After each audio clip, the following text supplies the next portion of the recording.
Thank you very much, our Acting Inspector General. And let me take this opportunity to welcome you to DCI headquarters. And we are very sorry for keeping you guys for quite some time.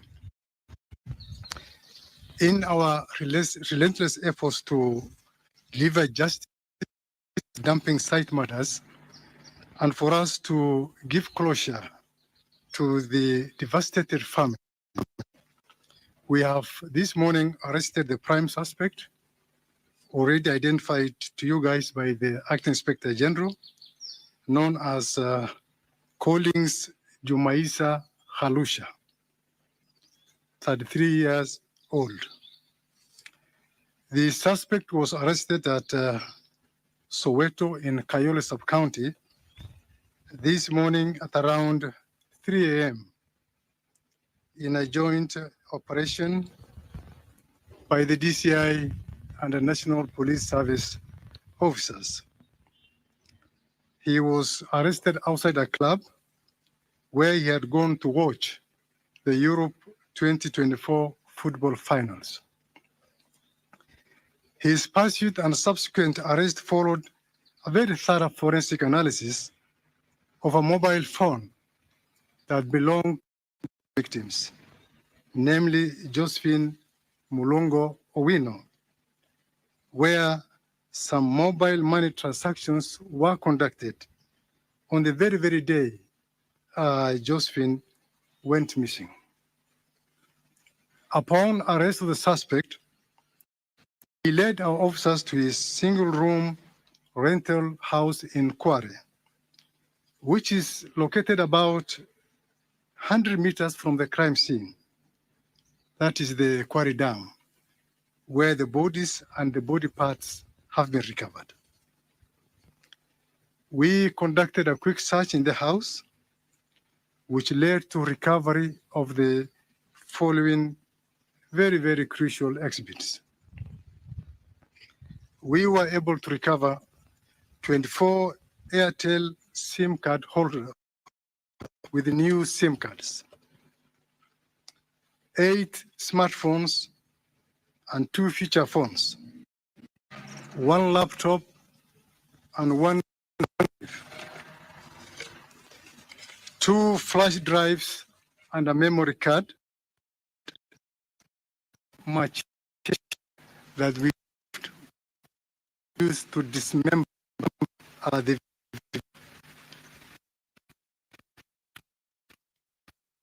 to show this very shortly, similar to the ones that were above the bodies down.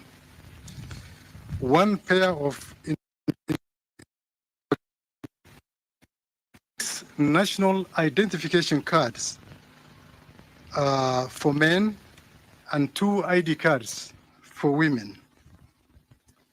1 pink female handbag, 2 pink female panties, 5 rolls of cannabis sativa, 4 huge clear, some of which were recovered at the scene. So these ones are similar to those ones recovered from the scene. We also recovered 1 reflector jacket, 2 title deeds, 2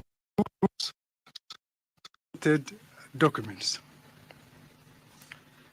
On interrogation, the suspect faced to have lured, killed, and disposed 42 female bodies at the dumping site, all murdered between 2022 and as recent as last day, 11th of July, 2024. Unfortunately, and this is very sad, the suspect alleged that the first victim was his wife, namely Imelda Judith Halenya, whom he strangled to death before dismembering her body and disposing it at the same site. From our interrogation, all his victims have been murdered in the same style, like we had alluded to yesterday. Our investigations are still ongoing, and the suspect's house and the dumping site remain active crime. Just like the acting inspector general has said, we call upon the families who reasonably believe that their loved ones may have fallen prey to these macabre murders, to these reprehensible acts of what I can only call a vampire, to report to our DCI headquarters or to any other DCI office or the nearest police station for that matter. As the DCI, we wish to reiterate our commitment to expediting this investigation, just like I said yesterday, for us to deliver quick justice to the victims of this horrendous crime. Gentlemen, like I said yesterday, we posited several theories that we were looking at. But from the look of things, crystallizing that we are dealing with a serial killer, a psychopathic serial killer who has no respect for human life. A psychopathic serial killer who has no respect and dignity for the deceased persons. In our interrogation, and very sad indeed, he confessed to us that with some of the victims, he was able to have carnal knowledge with some of the victims. A very, very sad state of affairs.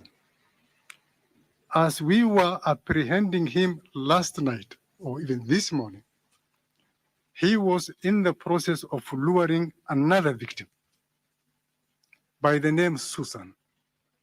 We are yet to identify. I'm sure as we progress with investigations, we should be able to get hold of Susan so that she'll be able to give us her side of the story. Otherwise, we are dealing with a vampire, a psychopath. We shall make sure that the investigations are very thorough, very, very professional. Any other character or characters who are associated with him, we shall go for them. And immediately we are done with the investigations, he will be taken to court to face the full force of the law. At this juncture, ladies and gentlemen, I will invite my Director of Operations, Mr. Maura, to briefly give you a highlight and take what we have recovered, and thereafter we will be able to answer one or two questions. Thank you.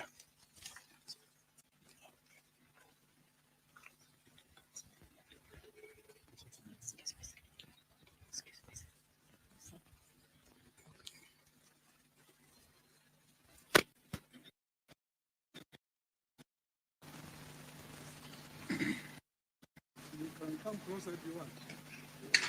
Okay.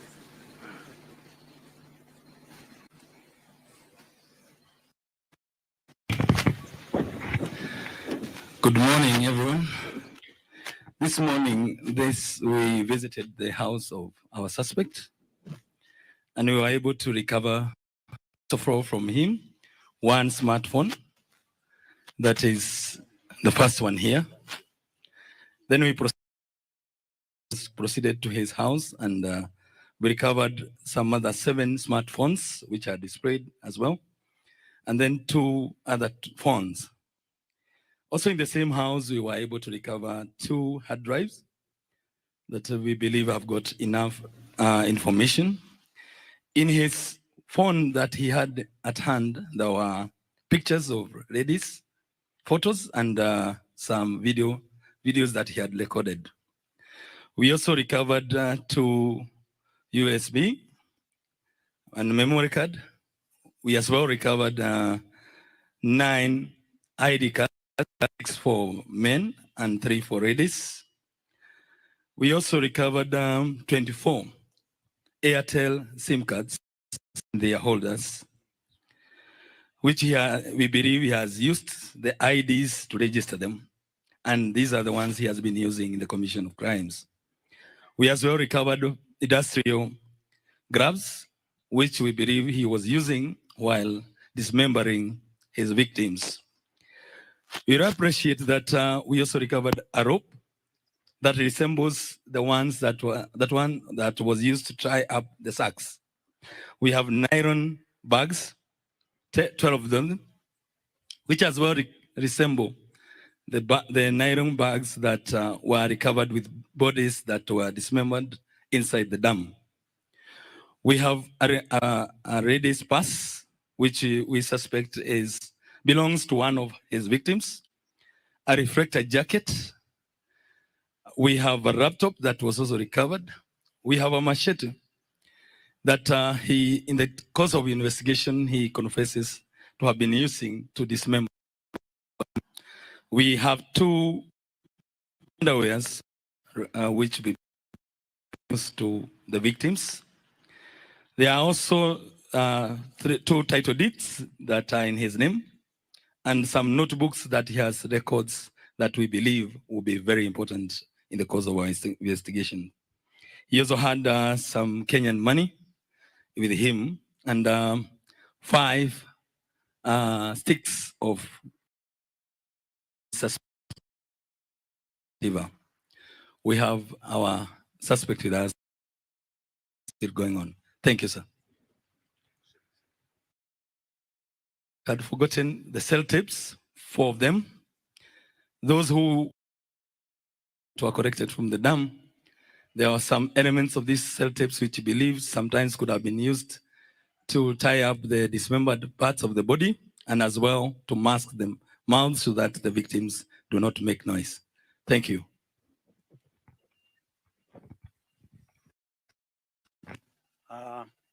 Na kwa hivyo kama vile tulisema jana, uchunguzi unaendelea na maofisa wetu wako hata saa hizi bado wanaendelea. Kama vile tumesema nao, ile nyumba, the rented room, becomes again an active crime scene together with the dump site. Na sisi kama idara ya polisi tunazidi kuwauliza wananchi waendelee kuwa watulivu. Wakati huu tunaendelea na kupambana na hii maneno, tuweze kujua chanzo ni ipi.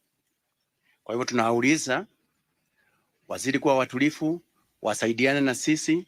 Kwa wale ambao wanaweza kuwa na mambo yoyote, jambo yoyote ambao inahusika na hii, ama mtu ambao amepoteza mtu yake kwa hiyo muda ambao tumeona, anaweza tokezea hapa kwa DCI headquarters ama kituo kingine yoyote ya polisi na kupiga hiyo habari hapo.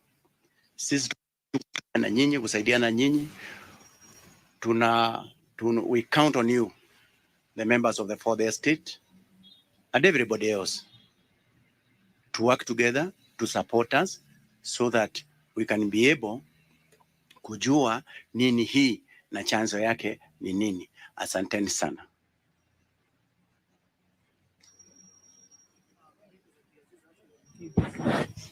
Following what the DCI boss. My name is Abdiaziz Hashim from KBC. Given that the DCI boss had just clearly stated that you believe dumped in that quarry, so it begs the question: how can someone just act barely a police officer? And then secondly, who dropped the ball? As much as we have arrested the suspects, what happens to the security contingent who might not have given the proper intelligence? Because somebody cannot just wake up one morning and drop a body close to a police station, and we have officers in this country. Okay, thank you. Another one here. Okay. My name is Walter from Ramogi TV. The question is therefore, It takes several effort for such act, and therefore, does your lead have more suspect to follow? And it also took a dream to open the eye of the DCI officers. Does it really require a dream for such to be established? Thank you. So thank you very much. Put it this way, that as we have indicated yesterday and today, these are investigations that we are conducting.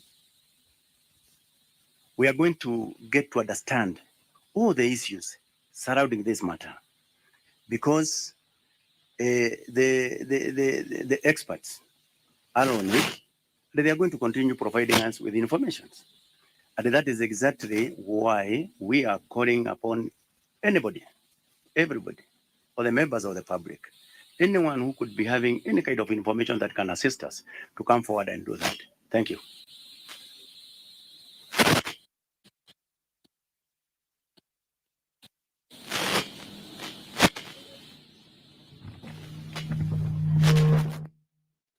Bwana Acting IG, my name is Franklin Wala from Citizen TV.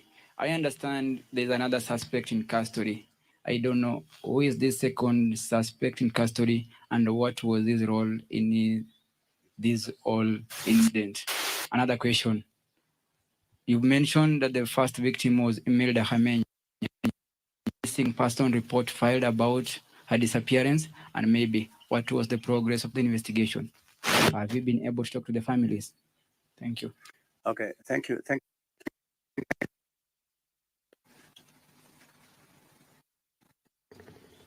In regard to the arrest of the second suspect, after we interrogated the main suspect this morning, he told us that immediately at the commission of the offense, dispose of the mobile phone to the victims, to other unsuspecting persons at a throwaway price of 500. This morning, it is true, we arrested one suspect whom we found in possession of one of the handsets belonging to one of the victims, whose body was identified yesterday at the city mortuary by the relatives.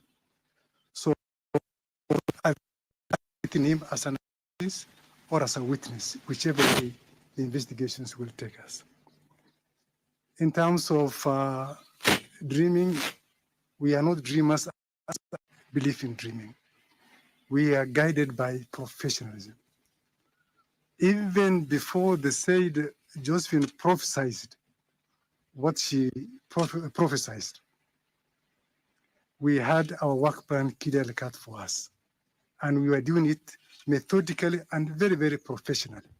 And that's why today we were able to apprehend this culprit, apprehend the other culprit, and be able to do these significant recoveries. So our investigation was very methodical and will continue. We are likely to arrest more suspects because we believe that he was not alone in the commission of this reprehensible act, and very soon we'll be able to net them. We shall cast the net wider. Thank you. We have just gotten that information this morning.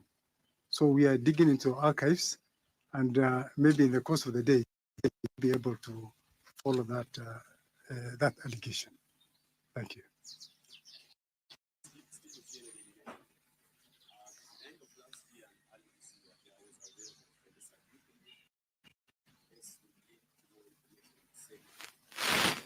Yeah, it can, because we are talking about an upward of 40 females having been killed. So, and with the spike in homicide cases, perhaps there could be a correlation between what we have been experiencing and what we have just seen. So it's true, there could be a correlation. Otherwise, we can take the last question.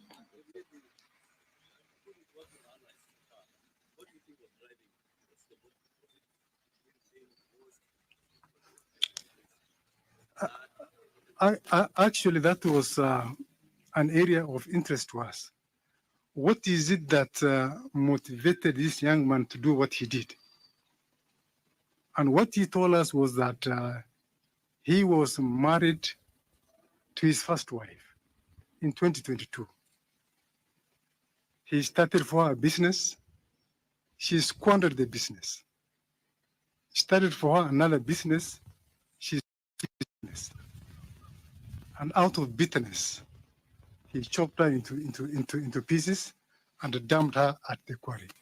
But that is subject to further investigations. So apparently he's a person full of vengeance and hatred.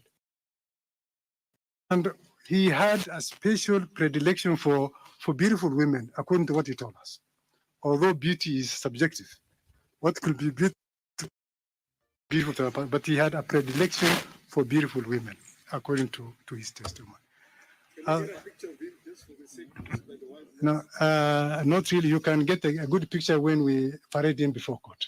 Otherwise, doing that will be prejudicial to our investigations. Likely tomorrow. Otherwise, thank you very much for coming. And